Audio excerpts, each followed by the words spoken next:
할렐루야. 지난주 우리는 호세아서의 말씀을 이제 처음으로 시작하면서 참 세상에 다양한 이름들이 있는데 그 다양한 이름 중에서도 이 호세아 선지자의 자녀들만큼 참 저주스럽고 그리고 하나님의 심판을 의미하는 이름이 없더라 하는 말씀으로 이 호세아서의 배경을 잠시 나눈 바 있습니다. 지난주에 제가 호세아의 자녀들, 그 음란한 이름을 가진 자녀들의 이름을 말하기에 앞서서 이 세상에 참 다양한 이름들이 있다라는 것을 성도님들에게 말씀드리고자 제 이름을 비롯해서 제 아내 이름, 그리고 제 아내 오빠 이름, 그리고 저희 장인어른이 키우는 싱글이 개 이름까지 다 오픈을 하고 그날 저녁에 집에 가서 저는 엄청난 핍박을 받아야 했습니다. 그래서 저는 우리 성도님들이 제가 나름대로 얼마나 목숨을 걸고 말씀을 전하고 있는지를 우리 성도님들이 좀 아셨으면 좋겠다, 이런 말씀을 드립니다. 어쨌든 이 호세아의 자녀들의 이름이 뭐였죠? 이스르엘, 흩어버리겠다. 그리고 루하마, 내가 긍휼을 베풀지 않겠다. 그리고 셋째는 암미, 내 백성이 아니다. 어떻게 이런 이름이 있을 수 있겠냐는 말이죠. 하나님의 심판과 저주가 깃들여져 있는 이 이름을 호세아 선지자가 하나님의 명령에 따라 자신의 자녀들의 이름으로 지었고 그럴 수밖에 없었던 시대 상황에 대해서 우리는 말씀을 나누었습니다. 이 지난주 말씀과 같이 오늘 나눌 호세아 2장도 마찬가지로 참 납득하기 어려운 그런 분위기로 말씀이 시작이 됩니다. 2장 2절부터 4절까지의 말씀을 보면 이 남편과 아내와 그리고 자녀들이 지금 이야기 속에 등장을 하죠. 그런데 분위기가 심각합니다. 2절 말씀을 보니까 이 아버지가 자녀들에게 말을 하는데 뭐라고 말하냐면 너희 어머니와 뭐해라? 논쟁해라 이야기하죠. 아니, 어머니하고 자녀하고 말싸움을 하고 논쟁을 하고 있으면 아버지가 그것을 뜯어 말려야죠. 근데 오히려 이 남편이 자녀들에게 뭐를 부추기고 있는 거예요? 싸움을 부추기고 있는 거예요. 니네 엄마를 논쟁해라, 니네 어머니와 논쟁해라. 여기서 논쟁하다라고 쓰인 단어는 고발해라, 이런 의미를 가진 단어입니다. 그래서 우리가 가진 개역 개정 성경에는 논쟁하고 논쟁하라 이렇게 번역이 되어 있지만 다른 한글 번역본, 새번역 성경이나 공동 번역본을 보면 고발하여라, 너희 어머니를 고발하여라 이렇게 번역이 되어 있어요. 자녀들에게 네 어머니를 뭐하라고? 고발하라고 지금 이렇게 논쟁을 부추기고 있는 남편의 모습이죠. 이 남편은 도대체 무엇 때문에 이 아내를 고발하려고 하는 걸까요? 그 죄목이 무엇인지 5절에 분명하게 기록되어 있습니다. 5절이 어떻게 시작합니까? 그들의 어머니는 음행하였고, 이 아내가 음행을 한 것이죠. 그래서 자녀들에게 이 어머니의 음행을 고발해라 이야기하는 것입니다. 우리가 아는 것처럼 여기에 등장하고 있는 남편은 호세아입니다. 그리고 지금 고발당하고 있는 이 아내, 어머니, 여인은 고멜이죠. 지금 하나님은 이 호세아와 고멜, 이들의 이 어긋나버린 결혼 생활을 통해서 신랑 되시는 하나님과, 그러나 그 하나님의 사랑을 받았음에도 불구하고 하나님을 떠나 헛된 것을 찾아 나섰던 이 음행한 이스라엘, 그 어긋난 관계를 호세아와 고멜의 관계를 통해서 그대로 보여주고 계시는 것이죠. 호세아가 이 음행한 아내 고멜의 음행을 고발했던 것처럼 지금 하나님도 이 모습을 통해서 이스라엘 백성들의 음행을 고발하고 계시는 것입니다. 이스라엘이 범했던 음행이 정확하게 무엇일까요? 여기 사용된 이 음행이라는 단어는 히브리어 원어로 자나라는 단어가 사용되었습니다. 이 자나라는 단어는 간음하다, 음란한 행위를 하다라는 뜻을 가지고 있고 또 기본적으로 약속을 지키지 않다 이런 의미를 가진 단어입니다. 약속을 지키지 않고 불성실하다, 이런 의미와 함께 간음하다, 음행하다, 이런 의미를 가진 게 자나라는 뜻입니다. 하나님 한 분만을 믿고 따르고 그리고 거룩한 나라, 거룩한 백성으로 살아가겠노라고 하나님과 언약을 맺었음에도 불구하고 하나님은 여전히 백성들에게 신실하게 그 언약을 이행하고 계신데, 이스라엘 백성들은 그 약속을 깨뜨리고, 하나님과의 약속을 깨뜨리고 하나님이 아닌 다른 신들을 섬기는 그런 삶을 살아가고 있음이 바로 하나님이 지금 고발하시는 이스라엘 백성들의 이 고멜과 같은 음행의 모습인 것이죠. 지난주 나누었던 것처럼 이 시대의 북이스라엘은 여로보암 2세가 통치하던 시대로 솔로몬 이후에 가장 번영을, 풍요로운 삶을 누리고 있던 시대였습니다. 그게 다 누가 주신 거예요?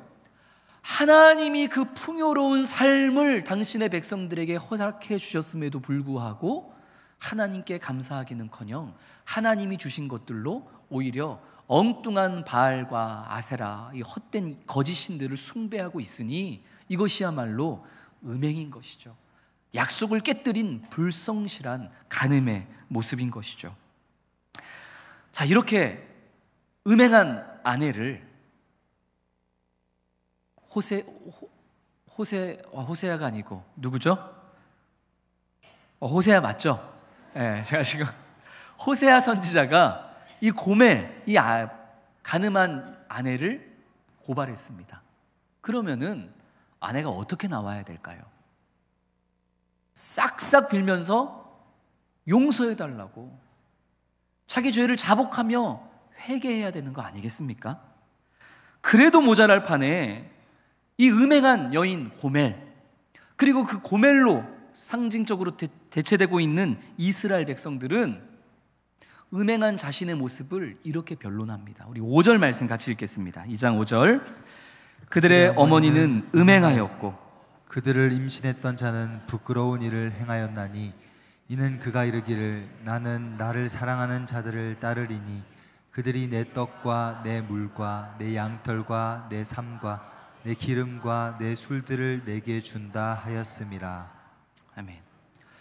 호세아 선지자가 화가 나서 자녀들을 향해서 음행한 너희 어머니, 나와의 신실한 언약을 깨뜨리고 엉뚱한 다른 남자와 만나고 있는 너희의 어머니의 그 음행을 고발해라 라고 그 여인의 죄에 대해서 분명하게 나타냈는데, 잘못했다고 싹싹 빌기는커녕 뭐라고 지금 변론을 하냐면, 그가 이르기를, 고멜이 이르기를, 나는 그냥 나를 사랑해주는 사람을 따라갔을 뿐이야.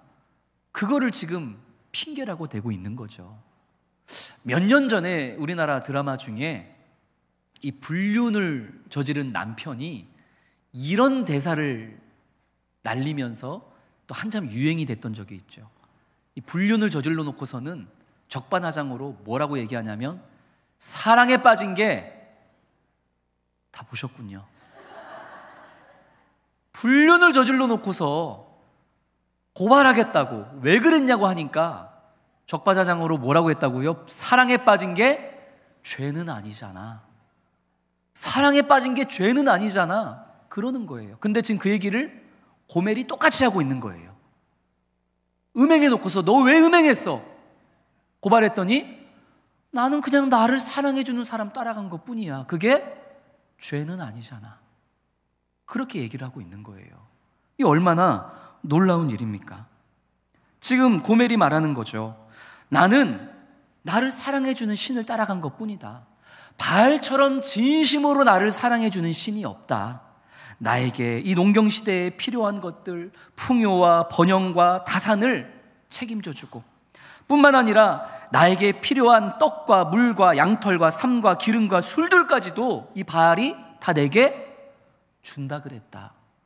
아니, 나를 이렇게 사랑해주는 바알을 따라가는 게 그게 뭐가 잘못됐냐? 나는 나를 사랑해주는 신을 따라가는 것 뿐이다. 그 드라마의 그 남자처럼 고멜도 똑같이 얘기하고 있는 거죠. 이게 죄입니다. 죄는 변하지 않아요. 죄는 오히려 더 깊어지고 확장될 뿐이죠. 성도님도 혹시 이단에 빠진 분들 만나보신 적이 있습니까? 저도 여러모로 신천지와 하나님의 교회 등등의 여러 이단에 빠진 분들을 만나서 대화를 나눠본 적이 있는데요, 이들의 공통점이 무엇이냐면 고멜과 똑같이 고백해요. 하나님의 교회만큼, 신천지만큼 나를 사랑해 주는 곳이 없다는 거예요. 기존 교회는 나를 제대로 사랑해 주지도 못하고 나에게 제대로 된 깨달음을 주지도 못했는데, 고멜이 얘기하는 것처럼 신천지야말로, 하나님의 교회야말로 내게 필요한 것을 아낌없이 주는 곳이다. 그래서 나는 그저 나를 사랑하는 사람을 따라간 것뿐이다. 그게 모든 이단에 빠진 자들이 공통적으로 얘기하는 모습입니다. 제가 금요기도회 때도 말씀드렸는데, 이 이단의 한자가 뭐죠? 달을 이자에 끝단자. 처음은 비슷해 보이고 과정도 그럴듯해 보이는데 뭐가 다른 거예요? 끝이 다른 거예요. 지금은 괜찮아 보여요. 지금은 정말 사랑받고 사는 것 같아요. 지금은 정말 그 공동체에서 정말로 자기의 필요한 것들이 채워지는 것 같아요. 하지만 끝에 가서는 하나님의 진노와 심판 아래 놓여지게 되는 것, 그게 다른 거예요. 처음도 비슷해 보이고 과정도 비슷해 보이지만 뭐가 다르다? 끝이 다르다.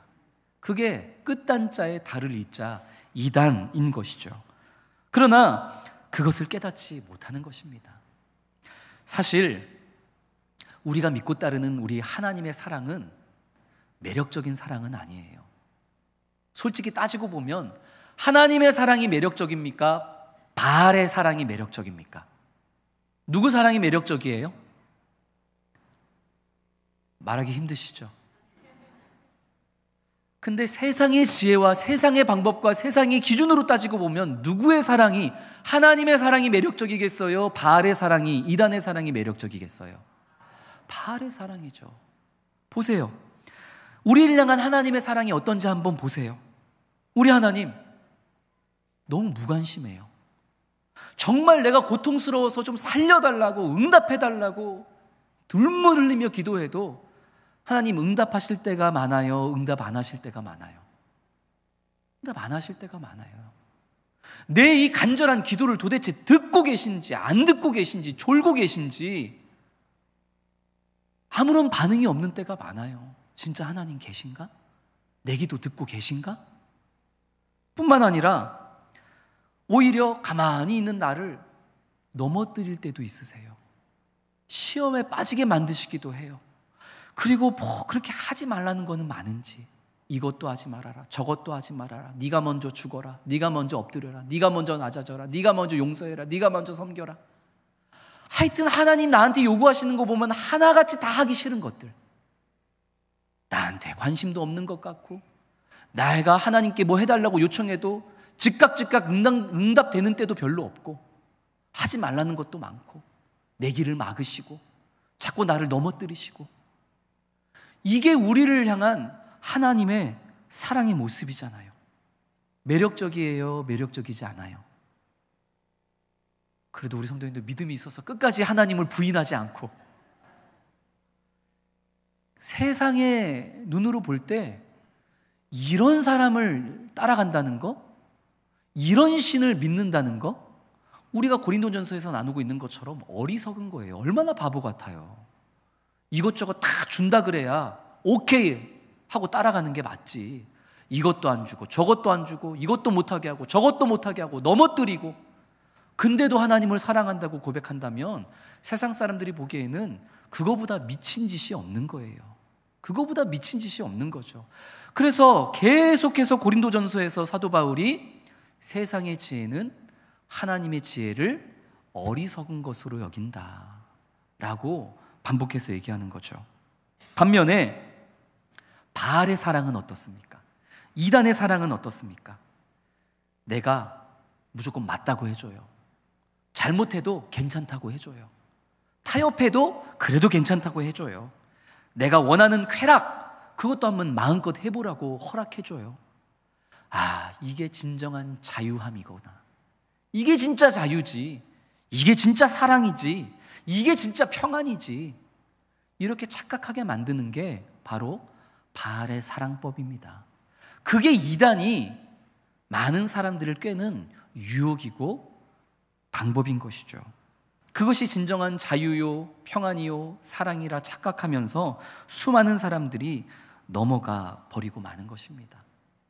혹 우리 성도님들은 이런 사랑에 목말라 한 적은 없으십니까? 우리의 간절한 기도에 응답하시지 않는 하나님 앞에서 내가 가는 길이 자꾸만 막히고 내 바람과 소망이 반복해서 자꾸 꺾이고 사라져갈 때마다 신앙생활이 어느 순간부터 너무 불편해지기 시작하면서 나도 바알과 같은 신 좀 믿고 싶다. 나도 내가 원하는 것 즉각 응답해주고 내가 잘못해도 혼내지 않고 그냥 나를 다 이해해주고 괜찮다고 말해주고 내 필요를 채워주는 그런 신, 그런 신앙, 그런 종교 나도 좀 마음껏 믿어보고 싶다. 이렇게 흔들려 보신 적은 없습니까? 이럴 때 우리는 하나님의 사랑을 의심하게 되는 거죠. 고멜은 그 마지막 유혹을 참아내지 못하고 바알의 사랑에 그냥 넘어가 버리고 만 것입니다. 그러나 성도 여러분, 우리가 그렇게 넘어질 때마다 하나님께서 우리에게 침묵하실 때마다 그 모든 순간순간이 하나님이 우리에게 관심이 없어서도 아니고 하나님이 우리를 도우실 수 있을 만한 능력이 없어서도 아니고 그 모든 순간순간이 사실은 우리를 향한 쉼이 없는 하나님의 사랑의 순간들이었다라는 사실을 믿으실 수 있기를 주님의 이름으로 축원합니다. 그게 6절부터 이제 이어집니다. 우리 6절과 7절 말씀 같이 한번 읽겠습니다. 그러므로 내가 가시로 그 길을 막으며 담을 쌓아 그로 그 길을 찾지 못하게 하리니 그가 그 사랑하는 자를 따라갈지라도 미치지 못하며 그들을 찾을지라도 만나지 못할 것이라. 고멜과 이스라엘 백성들을 향한 하나님의 쉼이 없는 사랑이 시작되고 있는 겁니다. 근데 그 사랑의 방식을 보세요. 6절과 7절에 제가 빨간색으로 칠했는데 고멜과 이스라엘을 사랑하는 하나님의 방식이 뭐예요? 내가 가시로 그 길을 막고 그 길을 찾지 못하게 만들고 그 사랑하는 자를 따라갈지라도 미치지 못하게 만들고 그 사랑하는 자를 찾으러 가도 만나지 못하게 할 것이다. 결국은 지금 하나님께서 이스라엘과 고멜을 위해서 하시는 게 뭐예요? 또 못하게 하시는 거예요. 또 그 길을 막으시는 거예요. 또 괴롭히시는 거예요. 11절과 12절 말씀 또 같이 읽겠습니다. 내가 그의 모든 희락과 절기와 월삭과 안식일과 모든 명절을 폐하겠고 그가 전에 이르기를 이것은 나를 사랑하는 자들이 내게 준 값이라 하던 그 포도나무와 무화과나무를 거칠게 하여 수풀이 되게 하며 들짐승에게 먹게 하리라. 또 고멜과 이스라엘을 향한 하나님의 사랑의 방법이 뭐예요?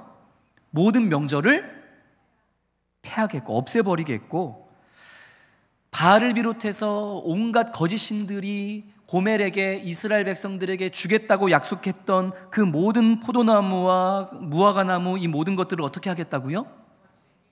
거칠게 해버리겠다. 또 막아버리시겠다. 하나님이 이리 말씀하시는 거죠. 이스라엘이 즐기는 모든 것들, 온갖 잔치와 모든 절기의 모임들을 폐하시고 9절 말씀을 보면 양털과 삼도 다 빼앗아버리겠다. 하나님이 그리 말씀하십니다. 결론적으로 13절 말씀을 보면 하나님을 잊어버리고 바알신을 따라 섬긴 그 시일대로 이스라엘에게 벌을 내리시겠다. 하나님이 그리 말씀하시는 거예요. 이쯤 되면 하나님이 답답하죠. 하나님 참 센스가 없으시다. 우리 하나님 참 공감 능력이 없으시다. 아니 하나님이 하도 못하게 하는 게 많아가지고 하나님이 하도 관심 없게 행동하셔가지고 지금 고멜과 이스라엘 백성들이 이것도 주겠다 저것도 주겠다 이 선물 주겠다 저 선물 주겠다 유혹했던 바알에게 넘어간 거니까 그 바알에게 넘어간 이스라엘 백성과 고멜을 다시 그 품에 안고 싶으시다면 묻고 더블로 가. 바알이 주겠다고 한 거 내가 2배로 줄게. 그러니까 돌아와. 아니 이래도 지금 돌아올까 말까인데 바알이 주겠다고 한 것보다 더 많이 주겠다고 해야 지금 돌아올 텐데 오히려 하나님이 어떻게 하시겠다는 거예요? 더 못 살게 굴겠다는 거예요. 더 못 살게 굴고 더 안 되게 만들고 가는 모든 길이 다 막히고 있는 것마저도 빼앗아 버리겠다고 하나님 말씀하시는 거예요. 이해가 안 되죠. 이 세상의 지혜로는 하나님이 너무 센스가 없고 공감 능력이 없는 거예요. 아니 저기서 하나 줘가지고 빼앗아 갔으면은 3개 주겠다고 해서 다시 데려오고, 이게 세상의 방법인데 하나님은 더 그들의 길을 막으시겠다라는 것이죠. 정말 하나님은 센스가 없는 걸까요? 정말 하나님은 공감 능력이 없는 걸까요? 그렇지 않습니다. 하나님은 지금 고멜과 이스라엘 백성을 위해서 가장 힘든 길을 택하신 거예요. 나를 버리고 음행한 여인, 음행한 이스라엘, 하나님을 버리고 거짓 우상을 숭배하는 백성들, 그들을 향해서 하나님이 가장 쉬운 선택을 하실 수 있는 것은 뭐였을까요? 그들을 포기하는 겁니다. 포기하는 게 제일 쉬운 거예요. 그래, 가라. 나도 너희들 필요 없다. 나 전능의 하나님, 창조의 하나님이 다른 민족을 내 백성 삼으면 돼. 그게 하나님이 하실 수 있는 가장 쉬운 선택이에요. 가라. 나도 너희를 버린다. 포기하는 게 제일 쉬워요. 하지만 하나님은 가장 어려운 선택을 하십니다. 포기하지 않는 거죠. 한번 따라해 볼까요? 포기하는 것이 가장 쉽고 포기하지 않는 것이 가장 어렵다. 이게 우리를 향한 하나님의 쉼없는 사랑의 방법임을 꼭 깨달으시기를 주님의 이름으로 축원합니다. 하나님은 그 가장 어려운 길을 택하신 거죠. 포기하셔도 되는데, 우리를 그냥 버리셔도 되는데, 음행한 아내, 영적 음행과 성적 음란에 빠진 이스라엘 백성들을, 그런 우리들을 포기하지 않으시고 그들로 하여금 스스로 자신들의 죄를 깨닫고 돌아올 수 있도록 계속해서 오랜 시간, 오랜 과정, 다양한 방법을 통해서 돌아올 수 있는 그런 길을 계속 인내하고 기다리고 계시는 것이죠. 기계적으로 그들에게 깨달음을 주시는 게 아니라 그들이 마침내 스스로의 죄악을 깨닫고 주님 품으로 스스로 결단하여 돌아올 수 있도록 그저 그 길을 막고 또 막고 그렇게 인내하고 절제하며 계속 포기하지 않고 우리를 기다리고 계시는 것, 그게 바로 우리를 향한 하나님의 손길임을 깨달을 수 있게 되기를 주의 이름으로 축원합니다. 오늘날 한국 교회를 가장 위협하는 것 중에 하나가 저 개인적으로는 공감이라고 저는 생각을 합니다. 요즘에 여기저기 이 공감이라는 단어가 아주 이슈입니다. 공감해줘야 된다. 우리 교회에서도 공감 능력이 있어야 된다. 교육자들이 특히 성도들에게 공감해줘야 된다. 특히 우리 또 다음 세대 학생들 자녀들에게도 교육할 때 뭐 해야 된다? 공감해야 된다. 요즘 이 공감이 어딜 가나 이슈예요. 찬양 중에는 공감하시는 하나님에 대한 찬양도 나와 있습니다. 하지만 자칫 잘못하면 이게 교회를 무너뜨리는 위협이 될 수 있음을 우리는 기억해야 됩니다. 지금 고멜이 이스라엘 백성들이 왜 바알과 아세라의 거짓신을 따라간 거예요? 그들이 뭐 해줬기 때문에? 공감해줬기 때문이에요. 공감해줬기 때문이에요. 괜찮아. 죄를 저질렀어? 괜찮아. 그럴 수 있어. 선악과를 먹었어? 맛있어 보이니까 먹을 수도 있지. 그럴 수 있어. 사람을 때렸어? 죽였어? 교회를 못 나왔어? 살다 보면 그럴 수 있어. 괜찮아. 그게 뭐 대수라고. 공감해주는 거예요. 다 괜찮대요. 그러면 마음이 어때요? 얼마나 위로가 돼요. 얼마나 평온해져요. 지금까지 그냥 교회 한 번이라도 못 나가면은 괜히 복도에서 저 멀리 목사만 보여도 기둥 뒤로 숨고, 교회 못 나와가지고 구역장이 집사님 이번 주에 교회 나왔어요? 물어보면은 괜히 성질나고, 그런 건 왜 물어보냐고 짜증내고 자꾸 취조당하는 것 같고, 이 교회는 왜 이렇게 나를 죄인 취급하는지 모르겠다고, 불편해 죽겠다고, 그런 감정을 가지고 살았는데, 바알에게 갔더니, 아세라에게 갔더니, 하나님의 교회 갔더니, 신천지에 갔더니 뭐 해줘요? 다 괜찮대요. 괜찮대요. 공감해 주는 거예요. 그래도 괜찮대요. 넘어가는 거예요. 넘어가는 거예요. 근데 그런 공감이 오늘날 교회 안에서도 가득히 횡행하고 있습니다. 공감은 목적이 아니라 방법입니다. 공감해 줘야죠. 다만 공감 이후에는 반드시 답을 내줘야 됩니다. 그랬구나. 그래서 잘못을 했구나. 힘들었겠구나. 그래도 그러면 안 돼. 그래도 그건 가야 할 곳이 아니야. 명확하게 답을 내줘야 되는 게, 그게 하나님께서 우리를 위해 행하신 일들입니다. 근데 오늘날 보면 공감은 있어요. 아, 집사님 그랬군요. 권사님 그랬군요. 아, 장로님 그래서 못 오셨군요. 아, 성도님 그래서 그랬군요. 다 공감은 해주는데, 그래서 사이는 좋은데 길을 잃어버려요. 뭐가 답인지, 어디로 가야 되는지는 얘기를 안 해주고 공감만 해주는 것에서 끝나버리는 거죠. 다음 세대가 더 심각합니다. 저도 우리 자녀들을 양육하지만 자녀들하고 이제 이런저런 얘기를 할 때 제가 먼저 공감을 해주죠. 아, 너 그래서 그랬구나. 야, 그럴 수도 있었겠다. 여기까지 얘기하면은 자녀들하고 저하고 대화가 분위기 좋게 진행이 돼요.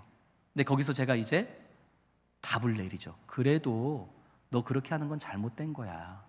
그래도 네가 예수 믿는 사람으로 그렇게 한 건 아니야. 다음부터 그러지 마. 그러면은 분위기가 쏴해지는 거예요.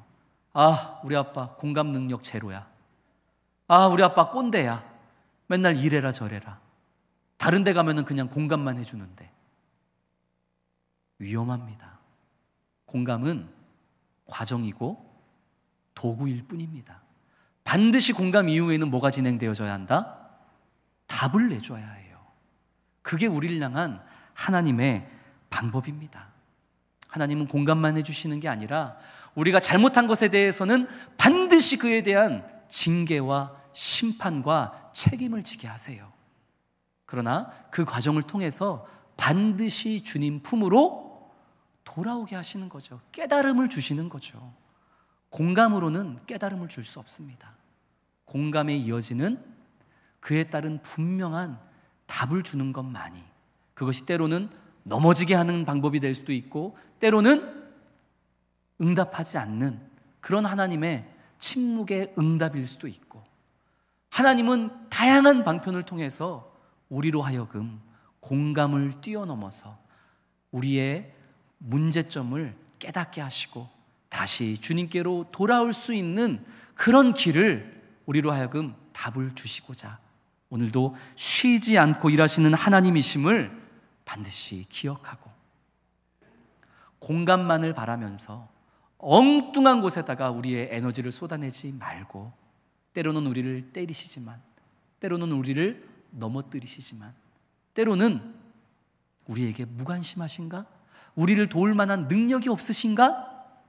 이런 생각이 들 때도 있지만, 그러나 그 모든 순간순간이 결국 나로 하여금 바른 방향을 향해서 다시 돌아오라는 하나님의 사랑의 인내요, 절제요, 기다림에 나를 포기하지 않는 하나님의 사랑의 손길임을 기억하면서 그렇게 언제나 주님과 동행할 수 있는 우리 모든 성도님들이 될 수 있기를 주님의 이름으로 축원합니다. 우리 오늘 주신 말씀 기억하며